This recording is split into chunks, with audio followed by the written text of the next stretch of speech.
Alright guys, I am back. So here we go. Continuation from I just finished doing my best movies of 2013, and now the fun begins.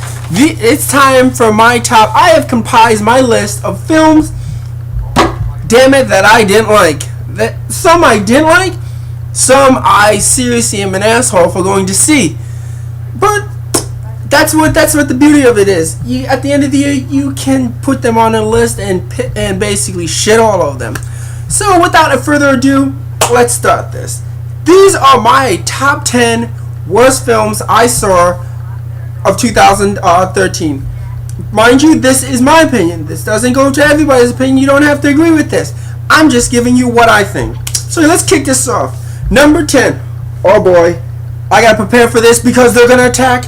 Prepare. The fanboys are gonna come out of the corners. They're gonna leave so many hateful comments on me. Oh, this guy never likes anything that these people put out. He hates all these films.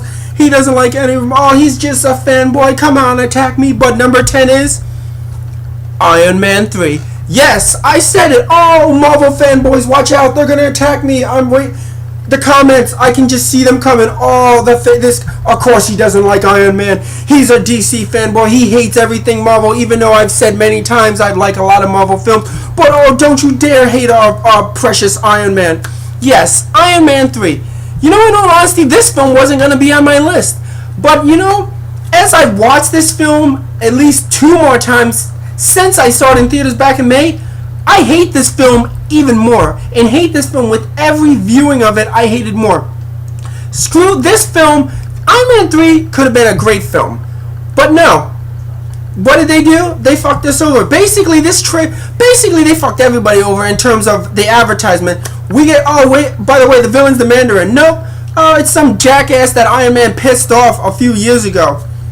Oh, and I love one of the funny things is, I'm just gonna mention this. I love how people diss on Man of Steel and say Superman caused all the problems, when you know what? Iron Man basically caused all the problems in Iron Man 3. Let's see. Dumbass told everybody where he lives without being prepared, putting himself and his girlfriend in danger, almost getting Pepper Potts killed. 2, that stupid house party system. What the hell were those suits doing sitting down in the basement of his house for for the first half of the film? What, did they just magically couldn't be prepared until the end of the film, I guess? That whole house party thing, while it was cool with the suits, it really made no sense. And then, of course, we have Pepper Potts saving the day at the end with the whole, oh, I'm infected with these superpowers. Oh, my God, this film was just dog shit, in my opinion. I keep watching this film, and I hate it more and more. The whole film is almost like a comedy hour for Tony Stark. Basically, it's like Tony Stark is on stage just dropping one-liners for 2 hours. And that's I mean, at the halfway point of this film, I just rolled my eyes like, oh my God, you know, of course they're doing, why is it that they cannot balance out the comedy and the tone of the film? They just can't they don't know how to balance it out. And I hate this film. And guess what? I don't care if you Marvel fanboys attack me. I want you to attack me. Go ahead. I'm waiting for those comments because, trust me, I love to read them with my friends, and we all have a good laugh about them. But there you go. Iron Man is my number 10. If you don't like it, people, I'm sorry, fanboys, if you don't like it. Too bad. I hated the film. So let's continue. Number 9, The Butler. Daniels The Butler. Oh God, this was such a dull film that did not need to be in theaters and could have been easily a made-for-TV. Actually felt like a made-for-TV movie, something you'd see on Lifetime or the CBS movie of the week. But of course, it was in theaters because the mighty Oprah threw a bunch of dollar bills at it. So it gets into theaters. That being said, I say it like, now you're probably wondering why I would say it like that, but I honestly don't like Oprah. I think she's kind of full of herself, and I think she basically uses money to push her agenda. But I did not like this film. And it's a shame because I like Forrest Whitaker. The guy's a great actor. I loved him. One of his best things was, not even The Last King of Scotland for me, was when he was on The Shield. Holy shit. His character was awesome on that, when he was on The Shield. Even though he was only on there for like a season and a half. But boy did he make his impact. And he kind of started the whole ball rolling as the downfall of Vic.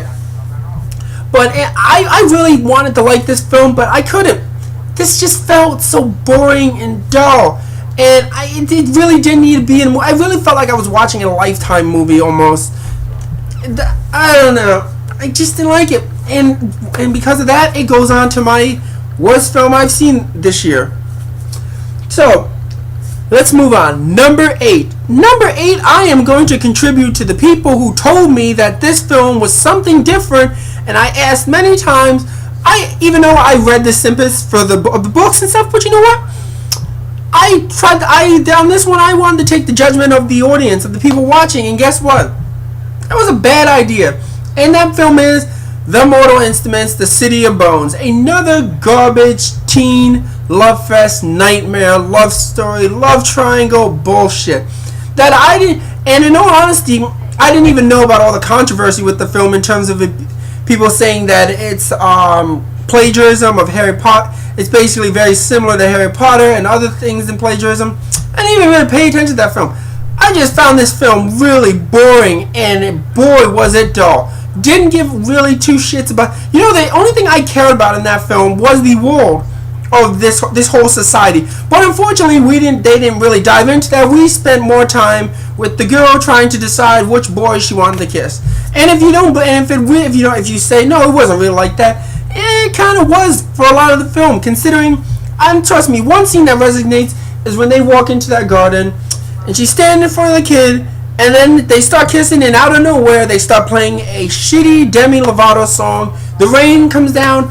It's on them. I just sat in my seat at the movie theater like this. Oh my God, why did I listen to the people on the internet?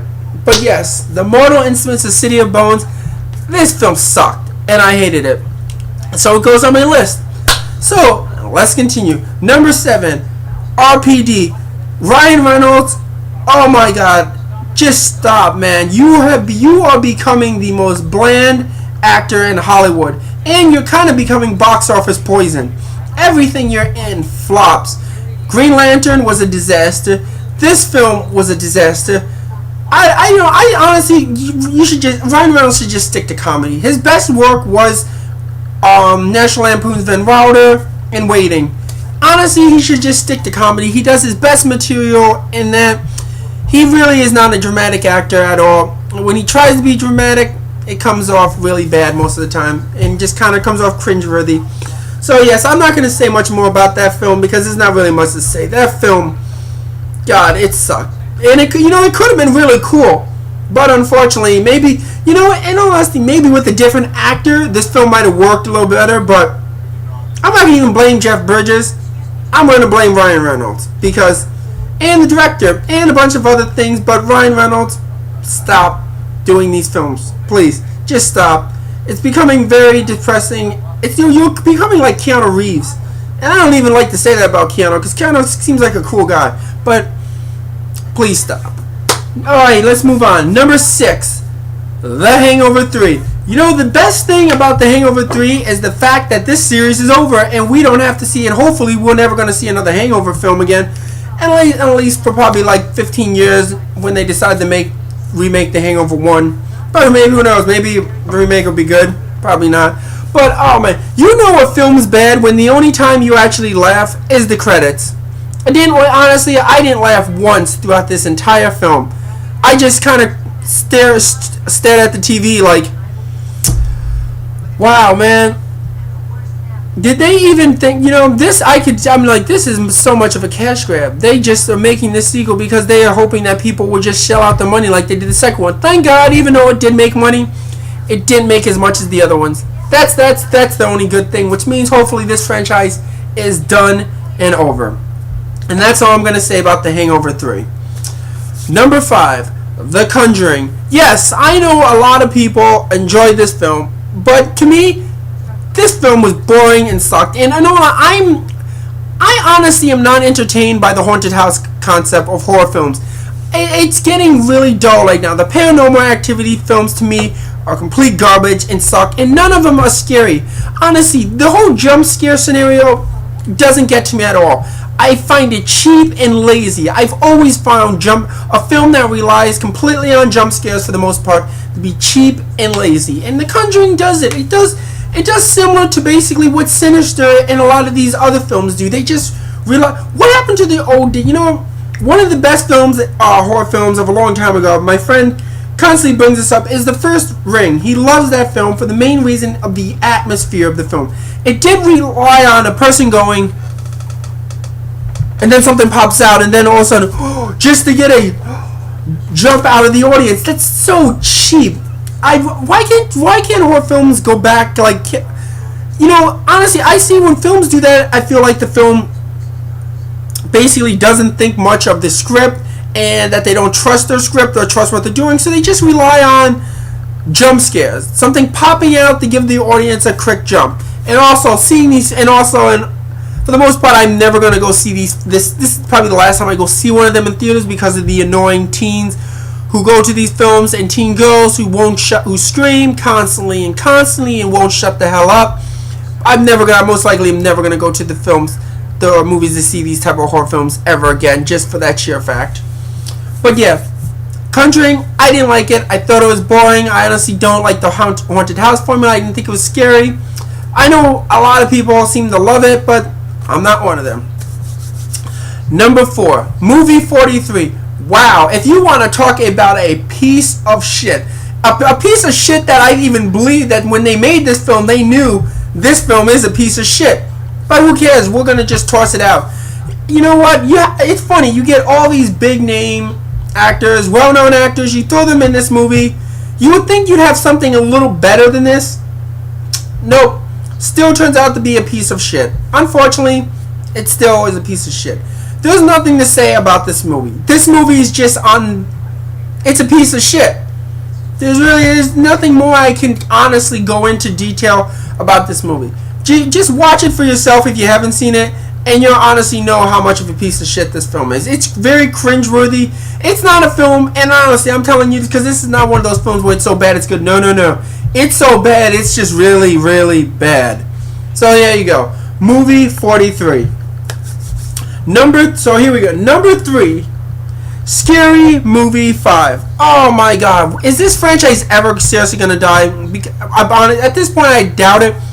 Somehow, Scary Movie 5, I think, still made enough money to cover its budget, which means there'll probably be Scary Movie 6 and maybe this time, instead of Lindsay Lohan, maybe we'll have Kim Kardashian's ass. Maybe it'll try to eat somebody or something. That's pretty scary. Or maybe Khloe Kardashian will actually try to learn how to cook or do something actually that is relatable to the world. But other than that, these movies, the first Scary Movie, great. Second Scary Movie, not great, but still funny. After that, just stop. Leslie Nielsen was really the only thing saving grace of the other scary movies, but he's gone. Rest in peace, Leslie. These films are dog shit. They're just garbage. Actually, I use that word dog shit because, as one of my favorite reviewers on YouTube says, this film was as he said, the film was dog shit. And you know what? He's right. This film is dog shit. It is complete garbage, and honestly, I'm not gonna say I'm never gonna watch one of those again. I watch them just so I can make these reviews at the end of the year and see if it can end up on my worst list. And it managed to enough for me to put it on number 3. So here we go. Number 2 and 1. Number 2 and 1. For a minute I thought of maybe number 2 should be 1 and number 1 should be 2. But then after I did that, I said to myself, no, number 1 should be number 1. So we're gonna go to number 2 before we get to number 1, which I don't know why I just said that. That's kind of confusing, but whatever. Number 2, Die Hard. A good day to die hard. Yes, but it was not a good day to go see that film. You know, you would think Die Hard, it's now going back to the rated R format. You think we're gonna get a good Die Hard film? We're gonna get the McClane of old. No, we're not. We basically got Bruce Willis phoning it in, and his son, and a villain who meant absolutely nothing. This film, honestly, this is one of those films that you walk into, and immediately after a scene ends, you've already forgotten that scene. I'd say by the time I got to the end of the movie, for the most part, I forgot a lot that even happened before that, because it just, nothing was important in this film. Everything was just there. It was like Bruce Willis. He was just there, along with some kid who's his son, who neither one of them played off each other really well. Like I said, it seemed like Bruce Willis was just phoning it in for a paycheck. But yeah, it's a shame that they couldn't. That the Die Hard franchise is going this way. Used to be even Live Free or Die Hard, which was PG-13, and some people consider not Die Hard film was a better film than this. And I didn't think that was a really good film, but that is better than this, way better than this. So there you go, Die Hard, A Good Day, good whatever it is. It's a piece of shit, unfortunately. And I love the Die Hard franchise, but if this is what we have to look forward to, I could care less about what they do with any more Die Hard films, if they even make another one. So, alright guys, we're down to the last one, number 1. Alright, this is a film that I saw. Mainly, I'm going to tell you, I saw this film not because I wanted to see it, but because I actually had won a free pass to go see this one film. So I'm like, what the hell? I'll go. It can't be. Can it be that bad? I don't think anything could be better than its predecessor.